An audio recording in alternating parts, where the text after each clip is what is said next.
मैं आपका ध्यान आकर्षित करना चाहूंगा D valuation of the Indian रुपी पर, कि गिरता हुआ रुपया।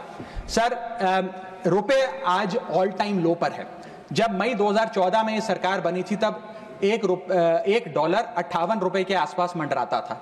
आज एक रुपया 87 रुपीज के आसपास मंडरा रहा है, which is an all time low.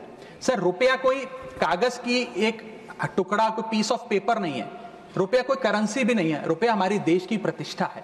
Currency गिरती है तो देश की प्रतिष्ठा गिरती है। तमाम देश एक दूसरे देश को कितना सम्मान देना है ये इस बात से भी तय करते हैं कि उसकी करेंसी की कितनी वैल्यू है। और अगर हमारी इंटरनेशनल पहचान कमजोर होती है तो हमारी अर्थव्यवस्था भी कमजोर होगी। सर इसके साथ साथ जैसे जैसे रुपया गिरता है हमारे देश में इन्फ्लेशन वैसे वैसे बढ़ती है। इसलिए क्योंकि हम बहुत सारी वस्तुएं इंपोर्ट करते हैं, तो इंपोर्टेड इन्फ्लेशन भी हमारे देश के टोटल इन्फ्लेशन का एक बहुत बड़ा हिस्सा है। मैं आपको उदाहरण के तौर पे बताना चाहूंगा सर कि मान लीजिए एक शर्ट हम अमेरिका से खरीदते थे 74 रुपए की पिछले साल, क्योंकि एक डॉलर 74 रुपए का था। आज वही शर्ट खरीदने के लिए हमें 86-87 रुपए देने पड़ेंगे। यानी कि भारत के लिए वो कॉस्ट पड़ेगी, भारत के बायर के लिए कॉस्ट पड़ेगी, और इन टर्न वो ज्यादा कॉस्ट आम आदमी को पास ऑन करी जाएगी। सर 5 प्रकार की इन्फ्लेशन बढ़ रही है क्योंकि डॉलर बढ़ रहा है और रुपया गिरता जा रहा है, रुपये न्यूनतम स्तर पे आके खड़ा हुआ है। पहला है food inflation. Sir Bharat edible oils और पल्सेस बड़ी मात्रा में इंपोर्ट करता है। भारत की खपत का 56% एडिबल ऑयल हम इंपोर्ट करते हैं और भारत की पल्सेस की कंजम्पशन का 15% क्वांटिटी हम इंपोर्ट करते हैं। जब इतनी बड़ी क्वांटिटी में हम ये चीजें इंपोर्ट करते हैं तो अगर रुपया गिरेगा, डॉलर कमजोर होगा तो हमारा फूड इन्फ्लेशन बढ़ेगा।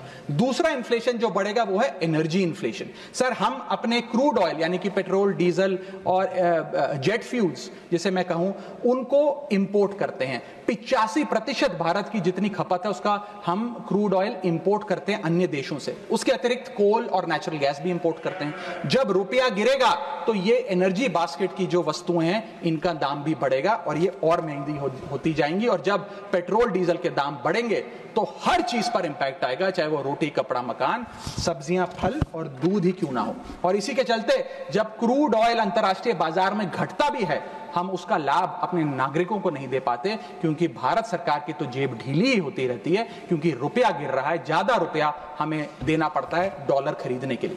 सर तीसरा इन्फ्लेशन जो डीवैल्यूएशन ऑफ इंडियन रुपी के चलते होगा वो है health care inflation. Bulk drugs, medical equipments और हेल्थ केयर कंज्यूमेबल्स बड़ी तादाद में अन्य देशों से भारत खरीदता है, जिसके सारे कॉन्ट्रैक्ट्स डॉलर में सेटल किए जाते हैं। इसके चलते रुपए गिरने की वजह से हेल्थ केयर के आइटम्स भी महंगे होते जाएंगे। चौथा इन्फ्लेशन है सर एजुकेशन इन्फ्लेशन।